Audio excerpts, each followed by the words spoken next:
They say trust is built in drops and lost in buckets. But what happens when you're the one holding both the dropper and the bucket? Theodore McClure opened his laptop one ordinary Tuesday morning, expecting to find an encrypted message from his digital lover. Instead, he found a single line of code blinking on his screen. "I've been inside your system the whole time."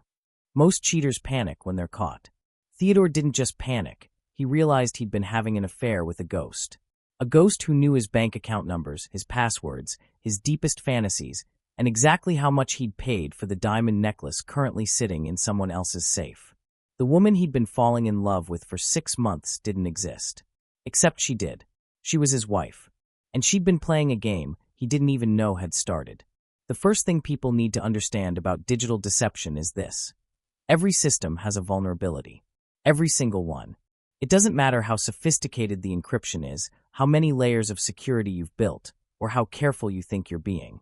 If someone knows your system better than you do, they can turn your own fortress into your prison. Amina Correa learned this principle at MIT, where she'd torn apart supposedly impenetrable security systems for fun before breakfast. She'd built her career on finding weaknesses in corporate networks, government databases, encrypted communications. Companies paid her 6 figures to break into their own systems and show them where they were bleeding data. She was exceptional at her job because she understood something fundamental about security. The weakest link is never the technology. It's always the human being who thinks they're smarter than the technology. Theodore McClure was brilliant. Harvard MBA, venture capitalist with a portfolio worth tens of millions.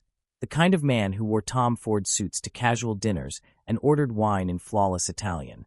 He had the kind of confidence that came from never having been truly challenged, never having encountered a problem his money or intelligence couldn't solve. He looked at Amina like she was his greatest acquisition, a beautiful, accomplished woman who elevated his status at every tech conference and investor dinner. What Theodore didn't understand was that Amina saw through systems the way most people see through glass. And when she noticed unusual encrypted traffic on their home network one evening while Theodore was supposedly working late, she didn't confront him. She didn't cry. She didn't call her mother or her friends. She did what she always did when she found a security breach. She investigated. Within 40 minutes, she'd traced the traffic to an elite dating application called The Vault. Within 2 hours, she'd bypassed the app's encryption and found Theodore's profile. Venture 69 had been active for 8 months. The profile was sophisticated, no photos that could be reverse searched, carefully crafted descriptions, encrypted messaging. Theodore had been hunting for extramarital adventures with the same strategic precision he used to evaluate startup investments. Most women would have confronted him immediately, filed for divorce, called a lawyer. Instead, Amina sat back in her chair, looked at her husband's digital alter ego, and smiled. She'd just found the perfect vulnerability to exploit. The fundraising gala at the Sinclair Museum was exactly the kind of event Theodore lived for.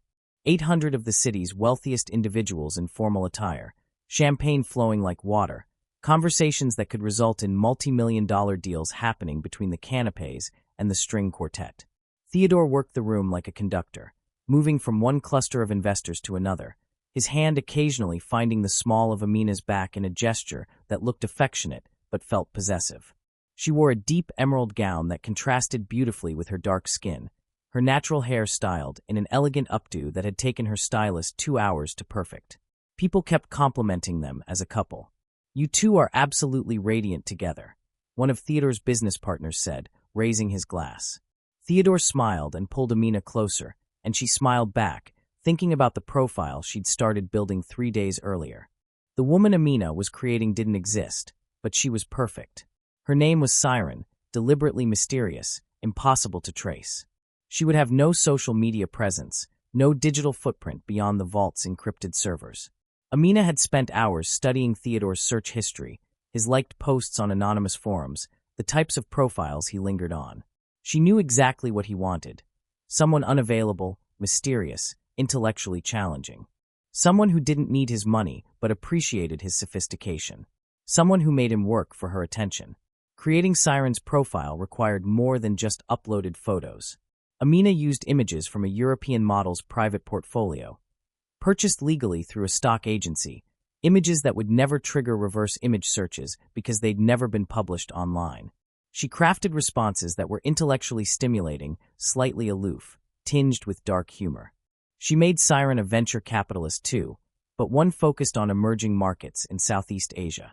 Someone who understood Theodore's world, but operated in spaces he couldn't easily verify. That night at the gala, Theodore excused himself 3 times to check his phone. Amina watched him step out onto the museum's marble terrace, his face illuminated by his screen's glow. She knew exactly what he was looking at. Siren's first message to Venture 69. I don't usually reach out first, but your profile suggests you might actually be worth the risk of being disappointed. When Theodore returned from his 3rd disappearance, Amina touched his arm gently. Everything okay? Just closing a deal, he said smoothly, kissing her cheek. Nothing for you to worry about. She nodded and took a sip of champagne, the bubbles sharp and bright on her tongue. The irony was delicious. Theodore thought he was hiding something from her. He didn't realize she was building the very trap he was walking into, line by carefully constructed line. The evening continued with speeches from the museum's director, a live auction for contemporary art pieces that went for obscene amounts of money, and a dessert course that featured chocolate sculptures shaped like the museum's facade. Amina played her role perfectly, the supportive wife, the gracious companion, the woman who made Theodore look even more successful by association. She laughed at appropriate moments, contributed intelligent observations to conversations about market trends and emerging technologies, and watched her husband check his phone every 12 minutes like clockwork. If you're enjoying this story of calculated revenge, make sure you hit that subscribe button because we're just getting started, and trust me, you won't want to miss what happens next. Around 11 p.m., as the gala was winding down, Theodore's phone buzzed again. Amina saw his jaw tighten slightly, saw the way his fingers moved across the screen in a practiced pattern that suggested he was typing something substantial. She excused herself to the restroom, pulled out her own phone, and watched in real time as Theodore's message to Siren appeared in her monitoring interface. Tonight has been insufferable. All I can think about is when I'll finally get to meet you in person. Amina looked at herself in the restroom mirror. Flawless makeup, elegant dress, the image of a woman who had everything together. She took a deep breath, reapplied her lipstick, and sent Theodore a response from Siren. Patience is a virtue, especially for people who claim to understand long-term investments. When she returned to the main hall, Theodore was waiting by their table, holding her wrap. Ready to go home? He asked, and there was something in his voice, eagerness, perhaps, or anticipation. He wanted to get home, so he could continue his conversation with Siren without Amina nearby. Whenever you are, she said sweetly. They drove home in Theodore's Tesla, the city lights streaming past in silence. He kept glancing at his phone at every red light, his fingers twitching toward the screen. Amina stared out the window and mentally reviewed the next phase of her plan.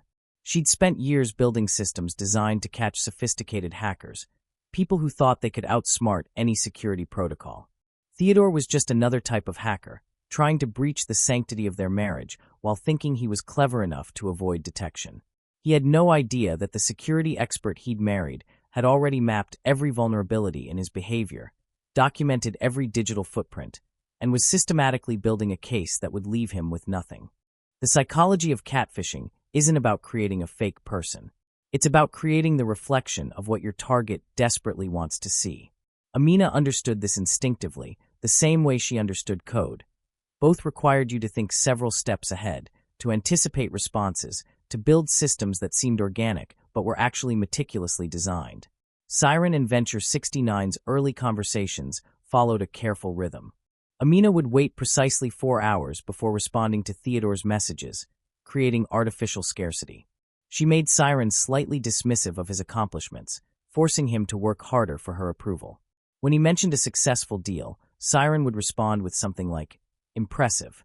Though I suppose the real skill is knowing when not to invest." It drove him crazy. Amina could see it in the way he checked his phone during dinner, the distraction in his eyes when she talked about her day. The fascinating thing about human psychology is how predictable we all are when faced with rejection or challenge. Theodore was a man who'd spent his entire adult life being told yes. Yes by Harvard, yes by venture capital firms, yes by beautiful women who wanted to be associated with his success. Siren's occasional dismissiveness, her refusal to be immediately impressed, triggered something primal in him. He needed to win her over, needed to prove his worth, needed to be the exception to her apparent disinterest. 2 weeks into the digital affair, Amina and Theodore attended a charity dinner at a waterfront restaurant. The view was spectacular, the city lights reflecting off dark water, boats swaying gently at their moorings. Theodore ordered for both of them without asking, something he'd always done that she'd always tolerated. Tonight, watching him glance at his phone for the 5th time, she felt nothing but cold satisfaction. "You seem distracted," she said, cutting into her Chilean sea bass. Theodore looked up, a practiced expression of concern sliding across his face. "Sorry. There's a deal I'm working on. High stakes. Must be very high stakes to interrupt dinner. You know how it is. The market doesn't sleep." Amina nodded sympathetically while, under the table, she pulled out her own phone. She sent Theodore a message from Siren. "I'm starting to think you're all talk and no substance. Prove me wrong." She watched his phone light up on the table. Watched him glance at it, his jaw tightening slightly. He excused himself, heading toward the bathroom. Amina counted to 30, then accessed the vault through a mirrored session on her phone, watching in real time as Theodore typed his response to Siren from a bathroom stall. "Name the test." "I'll pass it." Amina took a sip of wine, savoring both the taste and the moment. Theodore was responding exactly as she'd predicted. The combination of Siren's challenge and Amina's presence at dinner was creating cognitive dissonance. Guilt mixed with excitement, fear of discovery mixed with the thrill of transgression. It was the perfect emotional cocktail to make him vulnerable, impulsive, desperate to prove himself to the woman who seemed perpetually unimpressed. When Theodore returned to the table, he seemed agitated, distracted. He barely touched his entree, kept checking his phone, seemed eager for the evening to end. Amina made polite conversation about a project she was working on, knowing he wasn't really listening, knowing his mind was entirely focused on the digital phantom who was slowly, methodically reeling him in. Make sure you're subscribed and hit that notification bell, because this psychological manipulation is only going to get more intense. Later that night, after they'd returned home and Theodore had retreated to his study claiming he needed to review some contracts, Amina sat in their bedroom and watched through her monitoring system as he composed message after message to Siren. He was opening up now, telling her things he'd never told Amina, his fears about aging, his frustration with people who didn't understand his vision, his fantasy of starting over somewhere remote and beautiful. Each confession was documented, time-stamped, saved in encrypted files that Theodore would never find because he didn't even know to look for them. The educational element here is fascinating. Digital manipulation works because humans are predictable. We respond to scarcity, to challenge, to the idea that something valuable might slip through our fingers. Theodore was a sophisticated man, but he was still operating on the same psychological triggers as everyone else. The same principles that governed consumer behavior, investment decisions, and marketing campaigns also governed romantic attraction. Amina was simply applying those principles with surgical precision. Around midnight, Theodore finally came to bed. He kissed Amina's forehead, told her he loved her, and fell asleep within minutes. She lay awake beside him, listening to his breathing, thinking about how easy it was to share a bed with someone and have absolutely no idea what they were capable of. Theodore thought he knew her, the quiet, supportive wife who managed their home and occasionally attended his business events. He had no concept of the woman lying next to him, the one who could disassemble his entire digital life with a few keystrokes, who was methodically building a trap he wouldn't see until it closed around him completely. The real breakthrough came 3 weeks into their digital affair. Siren mentioned, casually, that she only met men who understood that her time had value. "I don't do coffee dates or casual meetups," she wrote. "If someone wants my attention, they understand the language of serious intention." Theodore took the bait immediately. What language would that be? The universal one. Investment. Amina sent the message and waited, knowing exactly how Theodore would respond. He was a man who understood transactions, who believed that everything had a price, and that money was the ultimate demonstration of seriousness. Within 20 minutes, he'd responded. "Name your terms." The $50,000 necklace arrived at the private postal box Amina had rented under a shell company 3 days after Siren's suggestion. The diamonds were flawless, the platinum setting exquisite. Theodore had included a note written in his own handwriting. "For a woman who understands value." Amina held the necklace up to the light in her home office, watching it catch and scatter the afternoon sun. Theodore was in London for a conference, which gave her privacy to examine his tribute. The beauty of digital romance was its abstract nature. Siren could be anywhere, could have any excuse for why they couldn't meet yet. Amina had layered the deception carefully. Siren was supposedly in Singapore closing a major deal, then Jakarta, then Hong Kong. Always moving, always just out of reach, always worth waiting for. The necklace was both proof and weapon. Proof that Theodore was willing to invest serious money in this affair. Weapon because every gift, every transfer, every romantic gesture was being meticulously documented. Amina photographed the necklace from every angle, documenting the included receipt, the note, the delivery confirmation. She'd built a digital fortress of evidence that Theodore was willingly, enthusiastically pursuing another woman while still married. She created a detailed spreadsheet tracking every expenditure, every gift, every financial transaction connected to Siren. The necklace was entered as gift number 1, $47,500, retail value $50,000. She included photographs, receipts, the shipping manifests, even the metadata from the jewelry store's sales system that she'd accessed through a security audit she'd conducted for their parent company 6 months earlier. Every piece of evidence was time-stamped, cross-referenced, and stored in multiple secure locations.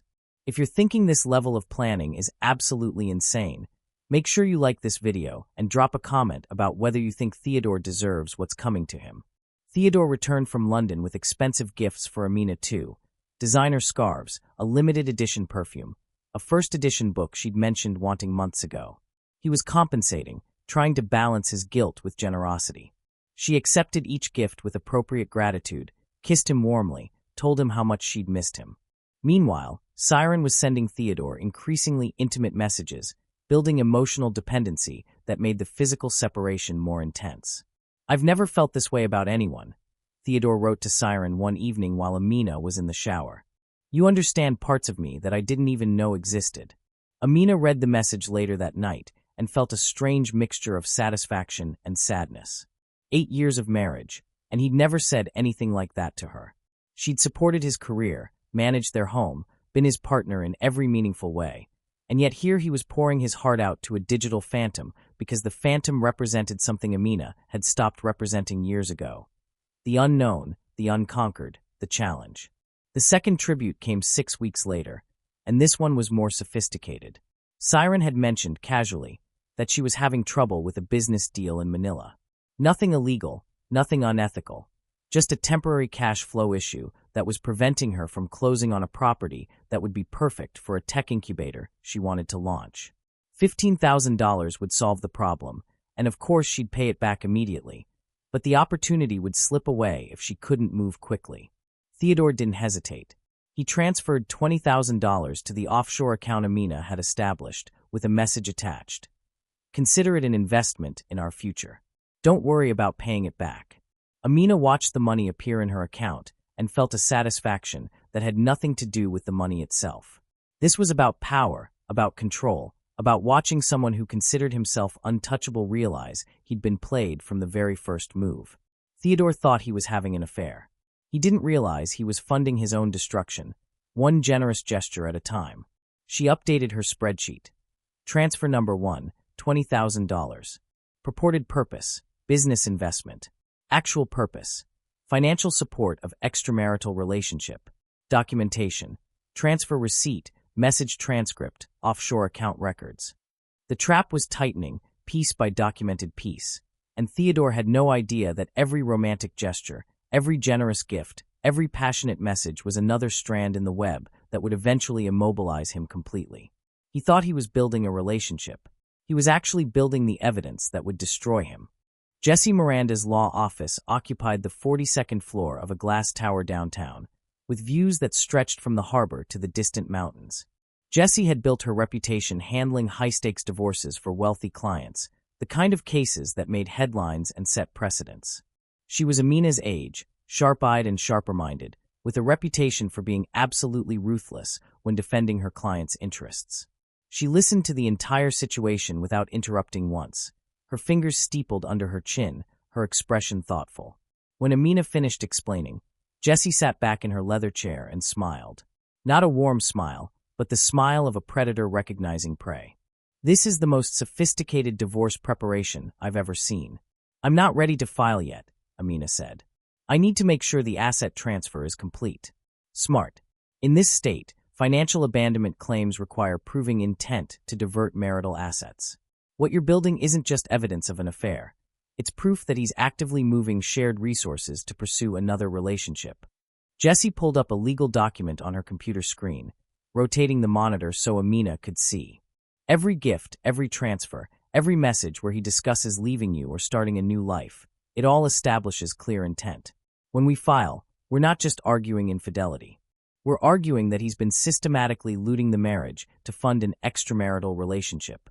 The legal strategy was elegant in its simplicity. In their state, assets acquired during marriage were community property, but assets diverted for purposes that benefited only one spouse could be reclaimed with penalties. Every dollar Theodore sent to Siren could be recovered, potentially with additional compensation for financial misconduct. The necklace, the cash transfers, even the hotel reservations he'd started making for future meetings. All of it was evidence of a man systematically dismantling his marriage for personal gratification. Jessie walked Amina through the legal framework, explaining how courts treated financial infidelity differently from simple adultery. The affair itself is grounds for divorce, obviously. But what makes your case extraordinary is the financial component. He's not just cheating emotionally or physically. He's actively diverting community property to fund the affair. That transforms this from a standard dissolution to a case involving financial misconduct. If you're fascinated by how legal strategy can turn a simple divorce into a masterclass in consequences, smash that subscribe button because we're about to get even deeper into this. How much has he moved so far? Jessie asked, pulling up a calculator on her tablet. Between gifts and cash, approximately $85,000. But I'm building towards something bigger. Jessie raised an eyebrow. How much bigger? Theodore has been talking about a private investment opportunity with Siren. Something high risk, high reward. I'm going to convince him to move at least $500,000 into a joint venture account. An account you control. An account that technically belongs to a trust I've established. Clean, legal, traceable. When we divorce, that money reverts to me as compensation for his financial misconduct during the marriage. Jessie laughed, a sharp sound of professional appreciation. I'd call it ruthless, but honestly, it's just efficient. How long until you're ready? 3 months. Maybe 4. I want the case so airtight that his lawyers can't find a single opening. They spent the next 2 hours reviewing documentation. Jessie examined every message transcript, every financial record, every piece of evidence Amina had compiled. She made suggestions for additional documentation, recommended forensic accountants who could trace Theodore's financial movements, discussed testimony from witnesses who could verify the timeline of his behavior. One thing to consider, Jessie said as their meeting was ending. When this comes out, it's going to be humiliating for him. Devastating. Men like Theodore, powerful, successful, confident, they don't handle public humiliation well. Make sure you're prepared for the fallout. Amina thought about Theodore's face at business dinners, the way he commanded rooms, the confidence that radiated from him like heat. She thought about how that confidence would crumble when he realized he'd been systematically deceived by the woman he'd underestimated for 8 years. I'm prepared, she said quietly. He made his choices. I'm just making sure those choices come with appropriate consequences. Jessie nodded, satisfied. Then let's destroy him. Alina Thompson had been Amina's best friend since graduate school, back when they were both young women trying to prove themselves in male-dominated technology programs. Alina had gone into artificial intelligence research, while Amina had specialized in security, but they'd maintained their friendship through career moves, relationship changes, and countless late-night conversations about ambition and compromise. When Amina explained the situation, Alina's first response was laughter. Not mocking laughter, but the kind of amazed, slightly shocked laughter that comes from hearing something so audacious it seems impossible. You're catfishing your own husband? That's absolutely insane. It's absolutely necessary. They met at Alina's apartment, a converted loft in the arts district with exposed brick and floor-to-ceiling windows overlooking the city. Amina had brought her laptop and several encrypted drives containing the entire Siren operation. Every message, every photo, every carefully constructed piece of the fake relationship. I need your help with something, Amina said, pulling up a sound editing program. Theodore's getting suspicious about why Siren never calls. I've been making excuses about bad cell service and time zone issues, but it's not sustainable. I need Siren to have a voice. Alina understood immediately. She was brilliant with technology, particularly anything involving audio processing and synthesis. You want me to do voice notes? Heavily filtered, heavily edited, but yes. Just enough to maintain the illusion without giving him anything he could trace or verify. They spent the next 3 hours building a voice profile for Siren. Alina recorded various phrases and sentences. Nothing that could be connected to her if someone played the recordings for her later, just generic statements that could be modified. Amina then processed each recording through multiple filters, changing pitch, tone, rhythm, accent. She added subtle background noise, distant traffic, the sound of wind through trees, ambient music from cafes. Each detail was designed to create the illusion of a real person in real locations. The technical process was fascinating. They used frequency modulation to alter Alina's natural vocal patterns, applied compression to make the voice sound like it was coming through a phone connection, added strategic distortion that would make detailed analysis impossible. The final result was a voice that sounded like a real person but couldn't be connected to Alina or anyone else Theodore might know. Make sure you're subscribed because the technical detail in this revenge operation is about to get even more sophisticated. The first voice message Siren sent Theodore was 15 seconds long, recorded with Alina speaking while Amina processed in real time. I'm terrible at these things, but I wanted you to hear my voice. I've been thinking about you constantly. Theodore's response came within minutes, a long message about how beautiful her voice was, how it matched everything he'd imagined about her, how hearing her speak made her feel more real than ever. He listened to the recording at least a dozen times that evening. Amina could track his playback through the app's analytics. He was falling harder every day, investing more emotion, more money, more of his future into a woman who existed only in Amina's carefully coded illusion. Does this ever feel wrong to you? Alina asked later that evening, watching Amina archive the messages and update her documentation. What part? The deception? The manipulation? All of it. I mean, I get why you're doing it. Theodore deserves everything that's coming to him. But doesn't it feel strange, being this calculated about something so personal? Amina was quiet for a moment, considering the question seriously. He made a choice to betray our marriage. He looked at me every single day, kissed me, told me he loved me, all while pursuing someone else. I'm not creating this situation. I'm just controlling how it ends. And when it ends, then Theodore learns what happens when you underestimate the person sleeping next to you. Alina nodded slowly, understanding even if she wasn't entirely comfortable with the methodology. She'd known Amina long enough to recognize that when her friend made a decision, she executed it with absolute precision. Theodore had chosen the wrong woman to deceive. Over the following weeks, Siren's voice messages became a regular part of Theodore's routine. He'd listen to them in his car, in his office, late at night when he thought Amina was asleep. Each message was carefully crafted to deepen his emotional investment. Sometimes playful, sometimes vulnerable, always slightly out of reach. Amina was building not just a romantic connection, but an emotional dependency, making Theodore believe that Siren understood him in ways his wife never could. The irony was devastating. Theodore was falling in love with characteristics that Amina possessed, but had stopped expressing years ago because Theodore had stopped appreciating them. She was intelligent, witty, challenging, all the things Siren was. He just couldn't see those qualities anymore in his actual wife because familiarity had bred complacency. So Amina packaged those same qualities in a new wrapper, and Theodore responded exactly as she'd predicted, with desperate, consuming infatuation. The joint venture proposal came together over several weeks of careful conversation. Siren had mentioned, almost casually, that she was looking at a telecommunications infrastructure project in Vietnam. The opportunity was massive, government-backed, high margins, minimal competition, but it required significant capital to secure the position before other investors caught wind of the opportunity. Theodore's response was immediate and enthusiastic. He'd been looking for investment opportunities in Southeast Asian markets for years. The region was exploding with technological development, infrastructure spending was at record levels, and early investors in the right projects stood to make extraordinary returns.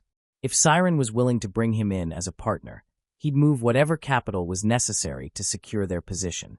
The beauty of the scam was its legitimacy. The telecommunications project actually existed. Amina had researched real government initiatives and pending contracts, building the proposal around verifiable information that Theodore could independently confirm. She'd created detailed investment memorandums, financial projections, risk assessments, all the documentation a sophisticated investor would expect. The only fiction was Siren's involvement and the private investment vehicle they'd used to participate. Amina spent weeks perfecting the documentation. She created a fictional investment firm based in Singapore, complete with a professional website, linked profiles on business networking sites, and references to past deals that were real but vague enough that Theodore couldn't easily verify Siren's involvement. She built layers of credibility, knowing that Theodore would investigate before committing serious money. Hit that like button if you're impressed by this level of strategic planning, because we're about to see Theodore make the biggest financial mistake of his life. The investment structure was created through a series of legal entities that appeared sophisticated, but ultimately funneled to a trust Amina controlled. The paperwork was impeccable, drafted by Jesse and reviewed by financial advisors who thought they were helping structure a legitimate foreign investment. Theodore would move his money into what looked like a standard investment account, with all the proper documentation and verification processes.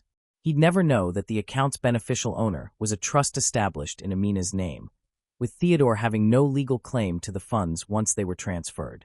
The transfer took 3 weeks to complete, moving through various accounts to avoid triggering banking alerts. Theodore liquidated several private positions, including some family investments he'd inherited from his grandfather. Amina watched each transaction, documenting everything, building her case piece by piece. He was so focused on his future with Siren that he didn't notice the pattern, how every financial decision he was making benefited the digital phantom while depleting his actual marital assets. By the time the process finished, Theodore had moved over $600,000 into the joint venture account. $600,000 that had been community property, that had belonged equally to him and Amina, now sitting in a trust that Amina controlled completely. "This is going to change everything," Theodore told Siren in a late-night message. "Once this deal closes, we'll have the resources to build whatever future we want." Amina read his message while lying in bed next to him, Theodore asleep after a long day of meetings. She looked at his sleeping face, this handsome man who'd promised to love and honor her, who'd stood in front of their friends and family and vowed fidelity. He looked peaceful, probably dreaming about his fantasy future with a woman who didn't exist. She got up quietly, went to her office, and opened the trust documents. $600,000, legally hers, compensation for months of betrayal and years of taking her for granted. The money didn't matter as much as the principle. Theodore had thought he could have everything: a respectable wife for public appearances and a fantasy woman for private satisfaction. He'd thought he was smart enough to manage both, careful enough to avoid consequences. He'd never considered that the woman he was betraying was smarter than him, more careful than him, and patient enough to let him dig his own grave, one carefully documented message at a time. Theodore had built his career on understanding risk and reward, on analyzing investments and calculating potential returns. But he'd failed to recognize the most fundamental rule of any transaction: know who you're dealing with. And he'd never truly known Amina at all. The final test came on a Saturday evening in early autumn, when the air was crisp and the city lights seemed sharper against the darkening sky.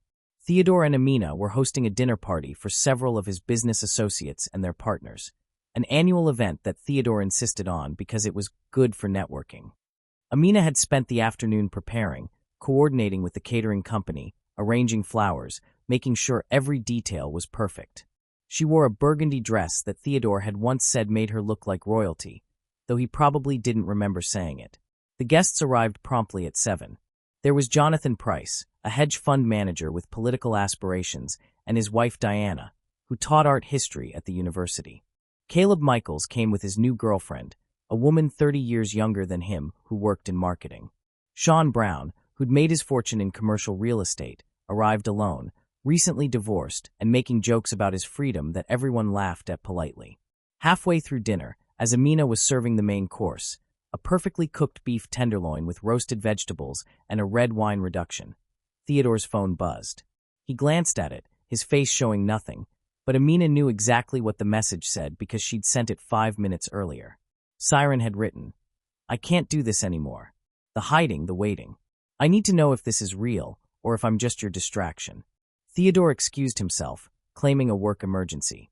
Amina watched him step out onto their balcony, phone pressed to his ear, pretending to take a business call. She continued serving dessert, laughing at someone's story about a disastrous investor meeting, the perfect hostess maintaining the perfect evening. If you're not subscribed yet, you need to be, because this confrontation is about to reach its breaking point, and you won't want to miss a single moment. Your home is absolutely beautiful, Diana said, admiring the artwork Amina had selected for their dining room. Original pieces from emerging artists, investments that had appreciated significantly over the years. You have such exquisite taste. Thank you, Amina replied, pouring coffee. I believe in supporting artists who have something meaningful to say. The conversation flowed around the table, discussions about market volatility, political scandals, vacation plans. Everyone seemed relaxed, comfortable, enjoying the evening. Only Amina noticed Theodore's tension when he returned, the slight tightness around his eyes, the way his fingers drummed against his thigh under the table. He was worried about Siren's message, worried that his digital romance might be slipping away. The rest of the dinner passed smoothly.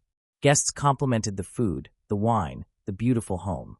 Several people mentioned how lucky Theodore was to have found someone like Amina, intelligent, accomplished, stunning. Theodore smiled and agreed, his hand finding hers across the table, and she let him hold it, thinking about the message she'd send later that night that would push him to the final decision. After the guests left and they'd finished cleaning up, Theodore went to his study.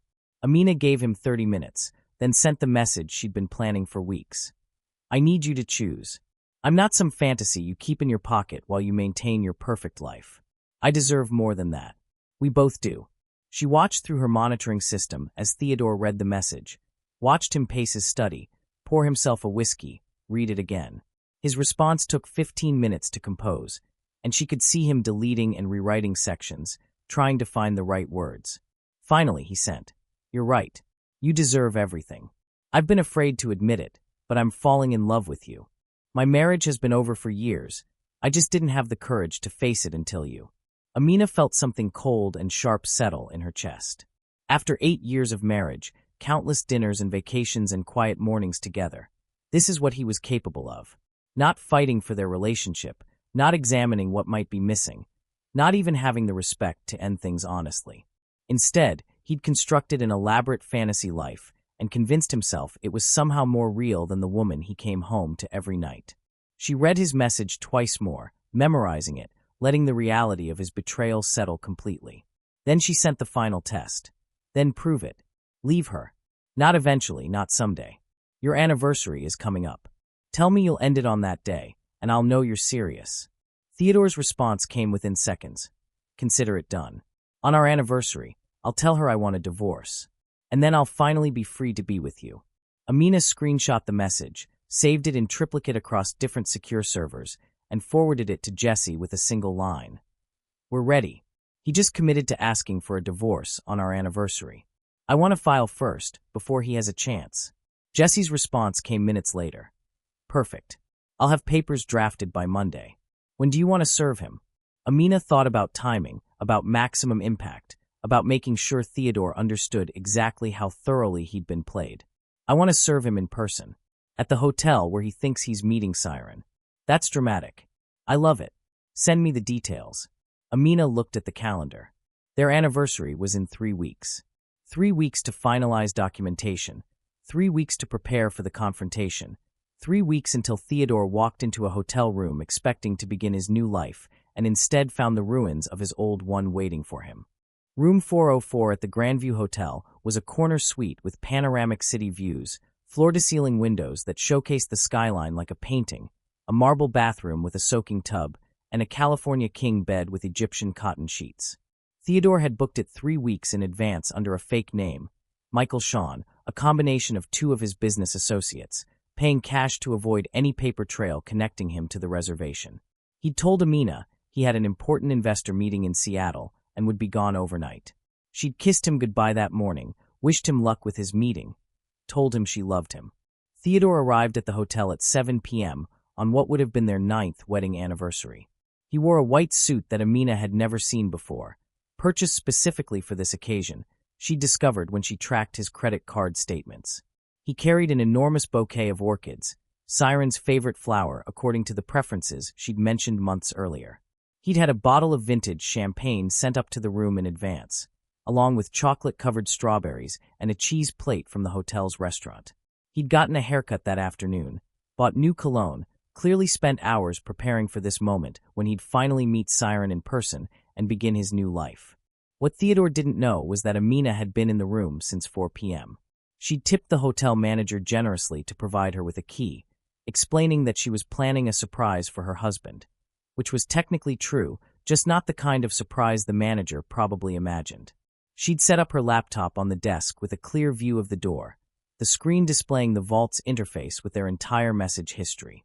She'd arranged the divorce papers on the bed alongside the $50,000 necklace and printed copies of every message Theodore had sent to Siren over the past 6 months. She'd dressed in black, elegant, severe, final. A woman dressed for a funeral, which in a way, this was the funeral of Theodore's fantasy, his finances, and his marriage. Make sure you've hit that subscribe button because this confrontation is absolutely devastating and you won't want to miss how Theodore reacts. When Theodore's key card clicked in the lock, Amina felt her heart rate slow, felt the cold professional calm that came over her when she was executing a perfectly planned operation. Years of building security systems, years of running penetration tests, and exposing vulnerabilities. It all came down to moments like this, when careful preparation met decisive action. The door swung open. Theodore stepped inside, flowers in hand, smile on his face, ready to meet the love of his life. He stopped when he saw Amina sitting in the chair by the window. The flowers dropped. The smile disappeared. A dozen emotions flickered across his face in rapid succession. Confusion, recognition, horror, denial, understanding, fear. His mouth opened and closed several times without producing sound. He looked around the room as if Siren might still appear from the bathroom or the closet, as if there might be some explanation for his wife's presence that didn't involve complete catastrophe. His eyes landed on the papers spread across the bed, on the necklace glittering under the room's soft lighting, on the laptop screen showing the vault's interface with their entire message history displayed in chronological order. 6 months of conversations, declarations of love, financial transactions, all documented in unforgiving digital precision. "Hello, Theodore," Amina said quietly, her voice steady. "Or should I call you Venture 69? He opened his mouth, closed it, tried again. "Amina." The word came out barely above a whisper, broken, disbelieving. "I have to hand it to you," she continued, standing up slowly, each movement deliberate. "You were very careful. The encrypted app, the fake name, the offshore accounts. Most people would never have found any of it. How long have you?" He couldn't finish the question. "Since the beginning. Since the very first message. Every conversation, every gift, every promise you made to Siren? That was me, Theodore. You've been falling in love with your own wife while plotting to leave her. The irony is almost poetic, don't you think?" The color drained from his face. He stumbled backward, catching himself on the doorframe, the orchids crushed against the wall. "That's impossible. The voice messages, the photos. Technology, Theodore. You of all people should understand how easy it is to fake a digital presence when you know what you're doing. I built the firewalls your company uses. Did you really think I couldn't create a convincing fake profile?" He looked at the papers on the bed again, and Amina watched realization dawn like a slow, devastating sunrise. The joint venture. The telecommunications deal. All real, except for one crucial detail, your partner. The account you funded? It's a trust. In my name. Every penny you moved, every gift you bought, every romantic message you sent while lying to my face? It's all documented, time-stamped, and admissible in court. Theodore shook his head slowly, desperately, like a man trying to wake from a nightmare. "You can't do this. I'll fight it. I'll prove." "Prove what?" "That you're a victim." Amina walked toward him slowly, picking up the divorce papers from the bed. "You initiated contact on a cheating app. You bought gifts for another woman with community property. You liquidated marital assets to fund what you thought was an affair. You told your supposed mistress you'd leave me on our anniversary." She held out the papers. "You did this to yourself, Theodore. I just gave you enough rope." "Why?" The word came out broken, desperate. "If you knew from the beginning, why not just confront me? Why the elaborate? Because confronting you would have meant lawyers and asset hiding and expensive fights over what belongs to whom. You would have moved money to places I couldn't touch, protected yourself with your legal team, made me fight for every penny. This way, She gestured to the evidence spread across the room. You did the work for me. You documented your own betrayal, moved your own assets, built your own case against yourself. I didn't destroy our marriage, Theodore. You did. I just made sure you'd remember exactly how expensive it was. Theodore stared at the papers in his hands, his fingers trembling. Outside the window, the city lights sparkled, indifferent to the small tragedy unfolding in room 404. Car horns honked in the distance. People walked past the hotel, heading to dinners and shows, living their lives completely unaware that somewhere above them, a man's entire world was collapsing. What happens now? He finally asked, his voice hollow. Now.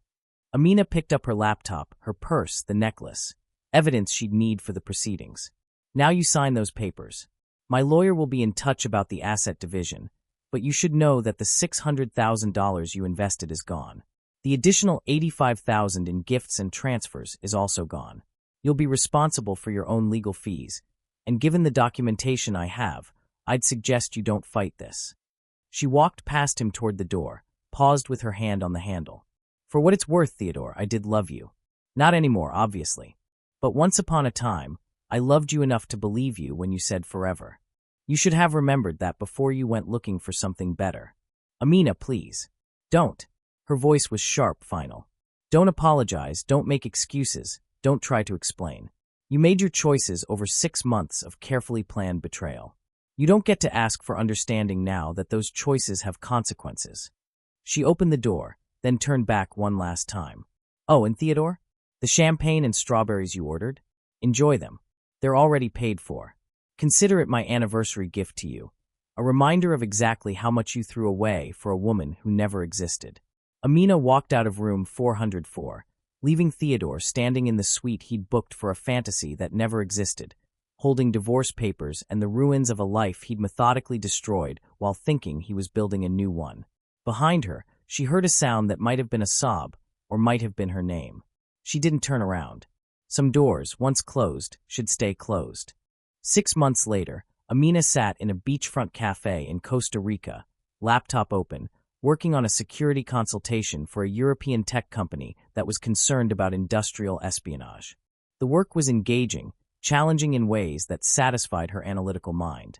The divorce had been finalized 8 weeks earlier, the judge ruling decisively in Amina's favor after reviewing the documentation.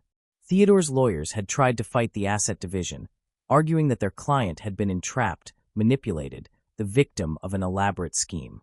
The judge had been unmoved. Your client, she'd said dryly, initiated an extramarital affair, diverted community assets to fund that affair, and expressed clear intent to abandon his marriage. The fact that the affair was not what he believed it to be does not change his actions or intent. Motion denied. Amina had walked away with the house, the majority of their savings, the trust containing Theodore's investment, and compensation for emotional damages that brought her total settlement to just over $1 million. More importantly, she'd walked away with her dignity and her power intact. She'd proven to herself that being betrayed didn't mean being defeated, that calculated patience could be more devastating than emotional reaction, that understanding systems, whether technological or human, gave you power that mere emotion could never match. The cafe overlooked a pristine beach where waves broke against dark volcanic sand, creating patterns that shifted and reformed with each surge of water. Amina had rented a small house nearby, planning to spend a few months working remotely, resetting, figuring out what she wanted her life to look like now that she'd closed the chapter on her marriage. She deleted the Vault app from her devices, erased every trace of Siren from existence, closed the offshore accounts, and dissolved the shell companies. That part of her life was finished, archived, done. Her phone buzzed with a message from Alina. Just saw Theodore's LinkedIn update. He's moving to Singapore for a new venture capital position. Guess he needed a fresh start. Amina smiled slightly, typing back. Some lessons are expensive. Hope he learned something.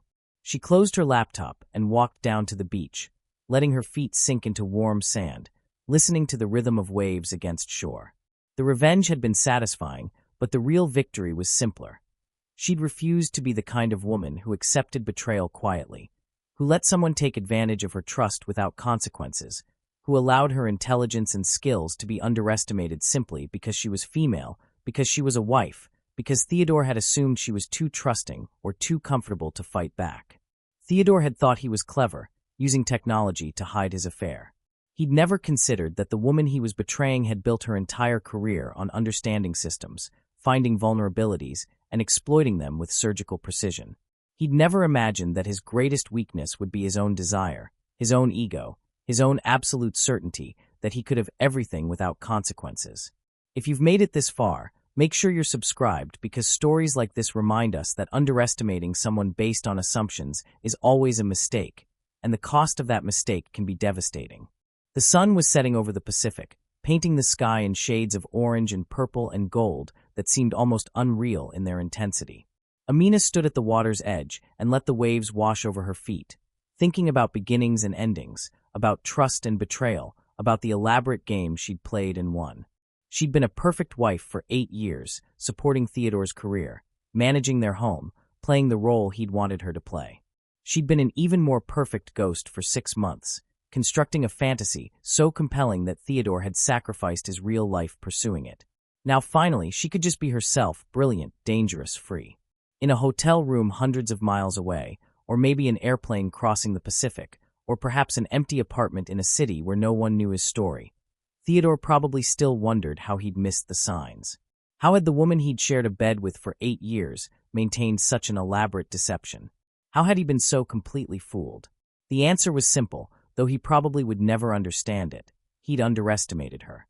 He'd seen her as a supporting character in his life story, rather than the author of her own narrative. He'd assumed that because she was quiet, she was passive. Because she was supportive, she was weak. Because she loved him, she would accept anything. Those assumptions had cost him everything. Amina walked back to her cafe table, reopened her laptop, and returned to work. There were systems to analyze, vulnerabilities to find, security protocols to strengthen. It was what she'd always done best, looking at seemingly impenetrable structures and finding exactly where they could be broken. Theodore had just been another system, one that had crashed spectacularly when she'd finally deployed her carefully coded logic bomb. The difference was that this system had deserved to crash, had built its own vulnerabilities through arrogance and deception, had practically invited the attack through its own reckless security practices. The barista brought her another coffee, and Amina thanked her in Spanish she'd been practicing with a tutor she'd hired online. Learning a new language was satisfying in the same way solving complex security problems was satisfying. It required patience, attention to detail, willingness to make mistakes and learn from them. The sun completed its descent, the sky darkening to deep blue, stars beginning to emerge in patterns that had guided travelers for thousands of years. Somewhere out there, Theodore was probably in another hotel room, another city, trying to rebuild the life he'd demolished. Amina hoped he'd learned something from the experience, though she doubted it. Some people never understood that the biggest security breach isn't external. It's the vulnerability they create themselves through arrogance and deception. Theodore had opened the back door into his own life, had invited the attack through his own careless behavior, and had then been shocked when someone actually walked through the opening he'd created. She saved her work, closed her laptop, and looked out at the ocean one more time before heading home. Tomorrow she'd start a new project, meet with new clients, continue building the reputation and career she'd worked so hard to establish. The chapter with Theodore was closed, archived, done. The only trace that remained was the lesson. Never underestimate the person who knows your system better than you do. They might just turn your entire world into an artifact of your own destruction, and you'll have no one to blame but yourself for building the weapon they used against you. And somewhere in the digital void where Siren had briefly existed, the ghost of Theodore's fantasy lover smiled one final time before fading completely, leaving nothing behind but the expensive lesson that some affairs cost far more than others, and that the most dangerous person you'll ever betray is the one who knows exactly how to make you betray yourself. The system had crashed. The files had been deleted. And Amina Correa, who had once been someone's underestimated wife, was now exactly what she'd always been, a woman who understood vulnerabilities, knew how to exploit them, and never forgot that in any system, the greatest weakness is always human nature. Thanks for watching.